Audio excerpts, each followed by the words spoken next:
Hello guys, first of all welcome to Bigg Boss reviews. అంటే Bigg Boss reviews ఏదో చెప్పేసి ఏదో ఫేమ్ ఇవన్నీ కాదు. బేసిక్గా నా వ్యూ ఏంటి అని చెప్పడానికి సరదాగా జనాలతో, అందుకోసం ఈ వీడియో అనేది. ఫస్ట్ పాయింట్, జనరల్ నాగార్జున గారు అంత బెస్ట్ హోస్టింగ్ చేయట్లేదు. మిగిలిన వాళ్ళైతే దమ్మాదమ్ చేస్తుంటారు. మోహన్ లాల్ గారిని ఎవరో చూపిస్తున్నారు కొంతమంది, సల్మాన్ ఖాన్ గారిని చూపిస్తున్నారు కొంతమంది. కానీ ఇక్కడ 2 పాయింట్స్. ఫస్ట్ పాయింట్ ఏంటి అంటే, నిజంగా మన హౌస్లో ఉన్న వాళ్ళని ఆ టైంకి జరిగిన గేమ్ వాళ్ళు తిట్టేసి వాళ్ళ క్యారెక్టర్ బ్యాడ్ కింద చేసేసి బయటికి పంపడం వల్ల ఎవరికి ఒరిగేది ఉండదు. అది మనలో ఉన్న క్రూరత్వం చూపించుకున్నట్టు ఉంటుంది తప్ప అది అది ఎందుకో నాకు అంత అనిపించలేదు, టు బి ఫ్రాంక్. అంటే ఆ మీమ్స్ చూసినప్పుడు. బట్ నాగార్జున గారు చేసేది ఎందుకు అప్రిషియేట్ చేస్తున్నానంటే, నిజంగా చాలా సెన్సిబుల్గా, నీట్గా, పద్ధతిగా ఆయన అడిగే విధానం కానీ, అవతల వాళ్ళ క్యారెక్టర్ దెబ్బతినకుండా ఆ టైంలో ఆ సిచ్యువేషన్లో ఆడిన విధానానికి మాత్రమే ఆయన చెప్పడం నిజంగా హ్యాట్స్ ఆఫ్ అనిపించింది. సో ఆ కంపారిజన్స్కి నేను ఇచ్చే నా కన్క్లూజన్ ఇది. ఇక బిగ్ బాస్కి వెళ్ళిపోతే, ఈరోజు సండే, డేట్ సరిగ్గా గుర్తులేదు, బట్ ఈరోజు జరిగిన విషయం చూస్తే ముఖ్యంగా ఫస్ట్ పాయింట్, నాకు ఈ ఫ్రైడే సాటర్డే జరిగిన వాటిల్లో మెయిన్గా రీతు చౌదరి గారు ఏదైతే చేశారో అస్సలు నచ్చలేదు. ఎందుకు నచ్చలేదు చెప్తా. తను సింగర్ ఉన్నారు రామ్ గారు, ఆయనతో ఫస్ట్ మన ఇద్దరం కలిసి ఆడదాం, మన ఇద్దరం ఓనర్లు అవుదాం అని చెప్పేసి ఒక గేమ్ ప్లేనే వేసుకున్నారు. తప్పలేదు, ఆ పొజిషన్ అలా వేసుకోవడం 100% కరెక్ట్. అలా అన్న ఆమె జనరల్గా సెల్ఫిష్ కొనడం కూడా నేను తప్పు అనుకోను, ఎందుకంటే నాకు మేలు అవుతుంది అనే దాన్ని సెల్ఫిష్నెస్గా చూడడంలో నేను అంతగా తప్పు అనుకోను. బట్ గ్రీడీనెస్ అని ఒకటి ఉంటుంది ఇంగ్లీష్లో. దాని అర్థం ఏంటంటే ఎవ్వరూ గెలవకూడదు, నేను మాత్రమే గెలవాలి అని ఒకటి ఉంటుంది అనమాట. అంటే మనం ఆటోలు వెనకాల రాసుకుంటాం, అందరూ బాగుండాలి, అందులో నేను ఉండాలని. అది కేవలం లైన్ కింద పరిమితం అయిపోయిందా రీతు చౌదరి గారి విషయంలో అనిపించింది నాకు. ఎవరితో అయితే గేమ్ ప్లాన్ వేసుకుందో ఆయన బాస్కెట్ ఖాళీ చేసింది. నాకు రీతు చౌదరి మీద కంటే కూడా రామ్ గారి మీద ఇంకెక్కువ కోపం వచ్చింది. అరే నువ్వు నీతోనే ఒక గేమ్ ప్లాన్ వేసుకున్నావు, ఆవిడ నీ బాస్కెటే ఖాళీ చేసింది. అంటే లక్కీగా నువ్వైతే గేమ్ విన్ అయ్యి ఓనర్ అయ్యో, అది బాగానే ఉంది. బట్ నీ చేతకంతనం అనాలా, లేకపోతే నువ్వు ఎందుకు క్వశ్చన్ చేయలేదు, లేకపోతే నీ మైండ్లో ఇంతకన్నా గొప్ప గేమ్ ప్లాన్ ఉండి జనాలు బయట చూస్తుంటారు, ఇక్కడ నేను ఇలా ఉంటే ఇలా ఉన్నదాన్ని మెచ్చుకుంటారు అనుకున్నారా? అలా అయితే మాత్రం ఇంకా హ్యాట్స్ ఆఫ్ అని చెప్పొచ్చు. కానీ అదే పొజిషన్లో మన ఎమ్మాన్యుయల్ గారు కూడా ఉన్నారు. ఆయన బాగా నచ్చారు నాకు. అంటే ఆయన కూడా మధ్యలో ఇది త్యాగం చేస్తున్నాను, వాడు ఎలా ఉండకూడదని. కానీ ఆయన ఇచ్చిన రీజనింగ్ ఏదైతే ఉందో అది విన్నాక నాకు చాలా హ్యాపీ అనిపించింది.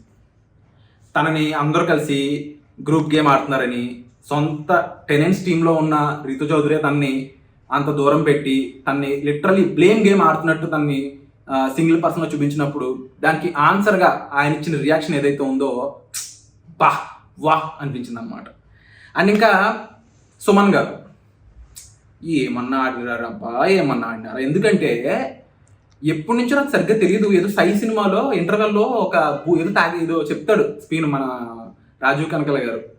అలాగా సుమన్ గారికి ఎవరైనా 1 వీక్ అయ్యాక బాబు ఇది పరిస్థితి, నువ్వు కొంచెం అదరగొట్టాలి ఇప్పుడు అన్నారేమో అని చెప్పేసి నా డౌట్. ఎందుకంటే ఏం ఆడుతున్నాడు సార్ గేమ్, అసలు ఏమన్నా ఆడుతున్నాడా?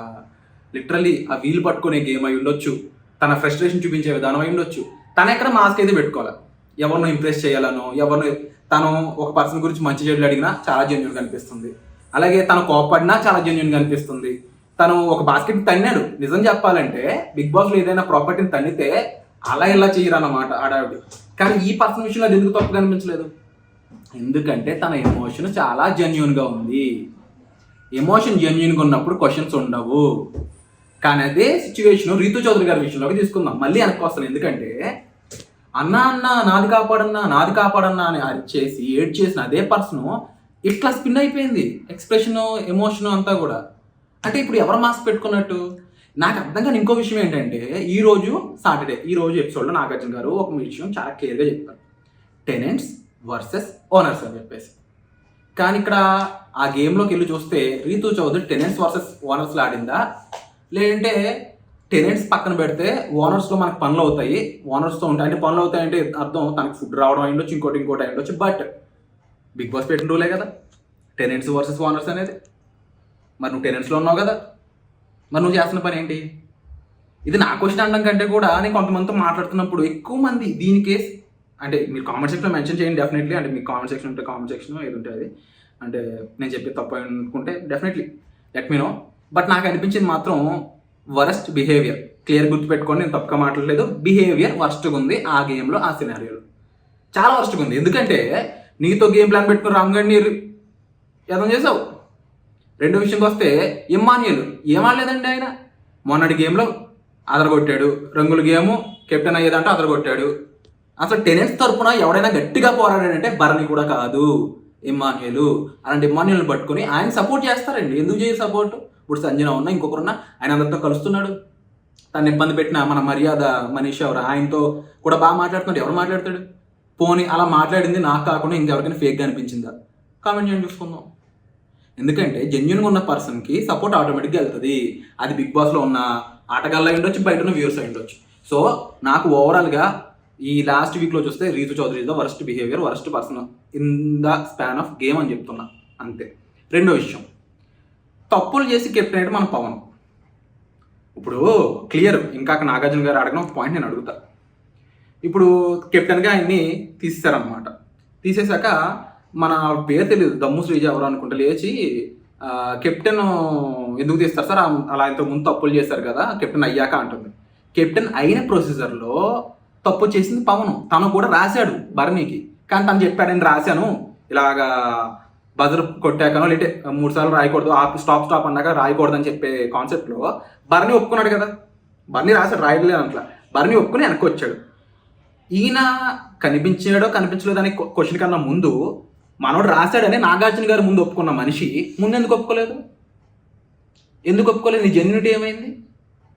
ఆన్ కెమెరా నువ్వు అన్ని జెన్యూనిటీలు మాట్లాడేసి ఇది కూడా ఆన్ కెమెరానే ఉంది, కాకపోతే జనాలు ఎవరు చూడలేదు, ఎవరు క్వశ్చన్ చేయలేదని చెప్పేసి నువ్వు ఎట్లా వెళ్ళిపోతే ఎట్లాగన్నా? కెప్టెన్ ఇస్తే తీసుకుంటావా? ఎవరిని అడిగితే నేను త్యాగమంటావా? జెన్యూనిటీ లేదు. నిన్ను క్వశ్చన్ అడిగారు, నువ్వు బ్యాడ్ అవ్వకూడదనే ఒక కాన్షియస్నెస్తో నువ్వు ఇచ్చేసావు. అంతేగాని నువ్వేం దిగిరాలేదు. ఎందుకు దిగిరాలేదని మాట అంటున్నానంటే, అందరూ చూస్తున్నప్పుడేమో నీతులు మాట్లాడి బూతులు ఉంటాయి కొన్ని తప్పుగా తీసుకోవద్దు. అడగగానే నేను ఎవడైనా సాక్రిఫైస్ అన్నదానికి ఒక లెక్క పత్రం ఉంటుంది. ఆ సాక్రిఫైస్ అనేది ఏంలా అంటే, నీకు జెన్యున్గా అనిపించి అవతలకి అన్యాయం జరుగుతున్నప్పుడు నువ్వు చేస్తే సాక్రిఫైస్. జనాలు చూస్తున్నారనే కాన్షియస్నెస్తో ముందు నువ్వు డబ్బాలోకి సర్దేసుకొని తర్వాత ఇచ్చేసారు చూడు శ్రీతు చౌదరి లాగా, అది సాక్రిఫైస్ కాదు. అలాగే ఇక్కడ పవన్ చేసింది కూడా ఇంకా పెద్ద గొప్ప పని ఏం కాదు. బిగ్ బాస్ అనే పర్సన్ పలానా పర్సన్కి అన్యాయం జరిగింది కాబట్టి తను న్యాయం చేశాడు అక్కడ. ఇక ఈ న్యాయం చేసిన విధానంలో బర్నీ గారని ఎందుకు అంటలేదంటే, నా ఉద్దేశంలో నీ తరపు నువ్వే స్టాండ్ తీసుకోలేకపోతున్నప్పుడు నిజంగా నువ్వేదో మంచి చేస్తావు అని చెప్పేసి టెనెంట్స్ అందరితో కలిసి నిన్ను ఓనర్ చేశారు చూడు, నాకు అది పెద్ద గొప్పగా అనిపించలేదు. ఫస్ట్లో నీ మీద చాలా రెస్పెక్ట్ ఉంది, అంటే నేను ఏదో నిన్ను అనేస్తాను పెద్ద మనిషిని కాదు. బట్ ఎందుకు ఇది చెప్తున్నానంటే, జెన్యున్గా నేను ఒక బిగ్ బాస్ అడిగాను, నాకు ఎమోషన్ ఉంటుంది, నేను ఎందుకు అంటున్నానంటే, నువ్వు ఎక్కడ క్వశ్చన్ రైజ్ చేసావు? అసలు నువ్వు ఏదో గేమ్ ఆడుతున్నావు, ఏం గేమ్ ఆడుతున్నావు నువ్వు? అసలు నువ్వు అసలు కనిపించలేదు నా ఉద్దేశంలో. ఏదో నువ్వు బలంగా ఉన్నావు అని చెప్పేసి నేను గేమ్లో పెట్టారు తప్ప, నీకు ఉండుండొచ్చు ఫ్యాన్ ఫాలోయింగ్ ఉండుండొచ్చు, నువ్వేదో చేస్తావు నమ్మిన వాళ్ళు ఉండుండొచ్చు, ఈవెన్ టెనెంట్స్ అందరూ నమ్మారు. నాకైతే ఇప్పుడు వరకు నువ్వు పీకిన లేదనిపిస్తుంది, ఓపెన్గా చెప్తున్నా. నువ్వు మాట్లాడడం కూడా ఎందుకు సంథింగ్ ఏదైనా ఇష్యూ ఉందేమో అనిపిస్తుంది నాకు. అది మీరు పర్సనల్గా నా మీద అనుకోండి కామెంట్స్, నాకు ఇష్యూ ఏం లేదు. ఎందుకు చెప్తున్నానంటే, ఆయన మాట్లాడలేకపోతున్నాడు, నాగార్జున గారికి సమాధానం చెప్పలేకపోతున్నాడు. బిగ్ బాస్లో ప్రియా గారు బెటర్ అనిపిస్తుంది. ప్రియా గారు అరవడం చాలా వర్స్ట్గా ఉంటుంది, ఎవరికి నచ్చదు. బట్ అర్హత లేని వాడు వస్తున్నప్పుడు సమాధానం చెప్పగలిగేవాడు చెప్పకపోతే అర్హత లేని వాళ్ళే గొప్ప వాళ్ళు అవుతారు. నీ దగ్గర శక్తి సామర్థ్యాలు ఉన్నాయి అంటే స్ట్రాంగ్గా ఉంటావు, సమాధానం చెప్పి అంత గంభీరమైన గొంతు ఉంది, ఆ తెలివితే ఎట్లా ఉన్నాయి. మరి నువ్వు చేసింది ఏంటి? ఏం చేయలేదు కదా. నీకన్నా Immanuel is the best person in the terms of captain అనవచ్చు, టెనెంట్స్ని లీడ్ చేయడం అయి ఉండొచ్చు. ఎందుకంటే ప్రతి విషయంలో ఆయన లీడ్ తీసుకుంటున్నాడు. నెక్స్ట్ సుమన్ గారు, ఆయన వాళ్ళు వీళ్ళు లేరు, నీట్గా అందరికీ ఈక్వల్గా ఆయన సమాధానం చెప్పడం. నేను మళ్ళీ చెప్తున్నా, సమాధానం సంజన వచ్చి ఆయన లాగుతా ఎందుకు లాగుతున్నావు బ్రో అని ఓపెన్గా అడగడం అయి ఉండొచ్చు, ప్రియా గారికి అయి ఉండొచ్చు. ఈ రోజు నాగార్జున గారి ముందు కూడా నీ సారీ నాకు అవసరం లేదు, నేను ఓనర్ అయ్యే క్రమంలో నీ వాళ్ళు ఓడిపోయాను, నన్ను ఓనర్ చేసి నీ సారీ తీసుకుంటా అని చెప్పాడు. ఈ అమ్మ ఏ సమాధానం ఎవరు చెప్పగలరు అంత తెలివిగా? ఆడెవడో మర్యాద మనిషి, ఆయన ఎవరు మర్యాద మనిషి, ఆయన ఏదో తెలివితే అట్లా అనుకుంటాడు. సుమన్ గారు ఈజ్ ద గేమ్ చేంజర్ అనిపిస్తుంది. మర్యాద మనిషి, ఆయనకున్నంత కన్ఫ్యూజన్ ఎవరికి లేదు. ఆయన దయచేసి మన అభిజిత్ గారితో కంపారిజన్ పెట్టవద్దు. అభిజిత్ ఈజ్ 100లో ఉంటే మనిషి -1, 0, 1 కూడా కాదు, -1, -2.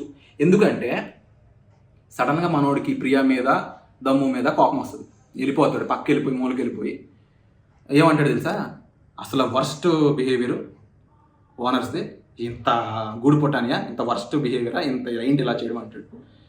సడన్గా గేమ్ ఏదైనా రాగానే ఓనర్స్ మధ్యలో ఏంటది యూనిటీ దెబ్బతీస్తున్నారండి టెనెంట్స్. ఒరే సారీ వద్దు బాబు, ఓనర్స్ మధ్యలో కాదు, ఇద్దరు ప్లేయర్స్ మధ్యలో దెబ్బతీయడానికి గేమ్లన్నీ ఉంటాయి. నీకు తెలియకపోతే నువ్వు తెలివైనోడు అని చెప్పుకోవద్దు. స్మార్ట్ మర్యాద ఇవన్నీ వద్దు, ఆపి. ఎందుకంటే నువ్వు క్లియర్గా బ్లేమ్ చేస్తున్నావు మిగిలినోళ్ళని, నువ్వు క్లియర్గా కార్నర్ అవుతున్నావు, నువ్వు తెలుగుగా ఆడటం లేదు. పైగా నువ్వేమో ఓనర్స్ ఉన్నప్పుడేమో టెనెంట్స్ గురించి ఎడుస్తావు, టెనెంట్స్తో ఉన్నప్పుడేమో ఓనర్స్ గురించి ఎడుస్తావు. ఓపెన్గా ఒకరి ముఖం మీద నువ్వు ఇలా చెప్పావా? ఫిర్యాదు దగ్గరికి వెళ్ళి నీ బిహేవియర్ నాకు నచ్చలేదు, నువ్వు ఎలా ఎలా అంటావని చెప్పలేకపోయావు కదా. నీకన్నా హరీష్ గారు 300 times బెటర్. అభిజిత్లో అయితే నువ్వు పోలిక పెట్టుకోదు. ఏదో మరి ఇది ఈ మధ్యన ఎందుకు అంటున్నానంటే మీమ్స్లో వస్తున్నాయి ఇలా పోలిక పెడుతున్నారు, దయచేసి ఆ పోలిక పెట్టదు, సంబంధమే లేదు. అభిజిత్కి నీ గేమ్లో ఉండుంటే రఫ్ ఆడిస్తాడు విత్ సమాధానం ఆన్సర్ చేయడంలో.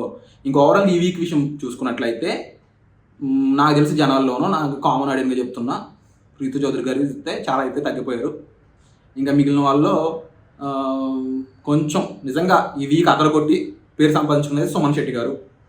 నాకు తెలిసి ఆయన అంటే ఇప్పుడున్న వీక్లో నాకు తెలిసినంత వరకు ఆయన విన్నర్ అయినా అవుతాడు అనే రేంజ్లో ఆయన ఫ్యాన్ ఫాలోయింగ్ పెరిగిపోయింది. ఇంకా నెక్స్ట్ సెకండ్ పొజిషన్లో బర్నీ గారు అనుకుంటారేమో, అసలు కాదు. బర్నీ గారు కాదు, ఇమాన్యుయల్ గారు. ఇది ఫస్ట్ 2 places అయితే వీళ్ళిద్దరు అండి ఈ వీక్ అయితే 100%. వీళ్ళ తర్వాత తనుజ గారు అనుకుంటున్నారో ఆవిడ కూడా కాదు. ఇంకా చెప్పాలంటే ఇప్పుడు ఓనర్స్ నుంచి పెట్టుకోవచ్చు పేర్లు, ఎందుకంటే వాళ్ళకి అనేసి అరవడం ఏదోటి చేస్తున్నారు. తనుజ గారికి ఉన్నంత కన్ఫ్యూజన్ నాకైతే అర్థం కావట్లేదు.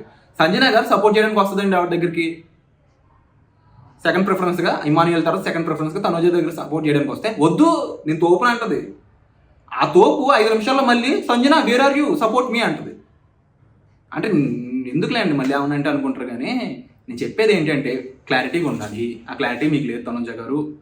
సీరియల్ ఆర్టిస్ట్, మీకు ఫ్యాన్ ఫాలోయింగ్ ఉంటుంది, దానివల్ల ఏమైనా మీకు ఓట్లు పడి అవ్వాలి తప్ప మీకైతే క్లారిటీ లేదు. మీకన్నా ఆట వైజ్ మిమ్మల్ని ఎందుకు మీరు సంచాలకుగా ఉన్నారు, మీకన్నా ప్రియానే కదా అక్కడ అదమయించో అదిరించో తన టీంని గెలిపించుకుంది. మీరు మాట్లాడలేకపోయారు కదా. బేసిక్గా మీకు ఏడవడం అయితే ఈజీ, క్యూట్గా మాట్లాడడం ఈజీ, బాగుంటారు అనుకోండి మీరు, అది వేరే విషయం. కానీ లేదు, మ్యాటర్ లేదు, సారీ. సో ఇది ఈ వీక్. ఇంకా కొంతమంది గురించి చెప్పలేదు అనుకుంటారేమో, నెక్స్ట్ పార్ట్ వస్తుంది, దాంట్లో మాట్లాడుకుందాం. ప్రస్తుతానికి వీళ్ళ గురించి అయితే మాట్లాడాలనిపించింది. ఇది చాలా రా ఓపెన్ టాక్, మనస్ఫూర్తిగా అనిపించింది చెప్పాను. మీకేమనిపించిందో మీరు కూడా చెప్పండి. Thank you.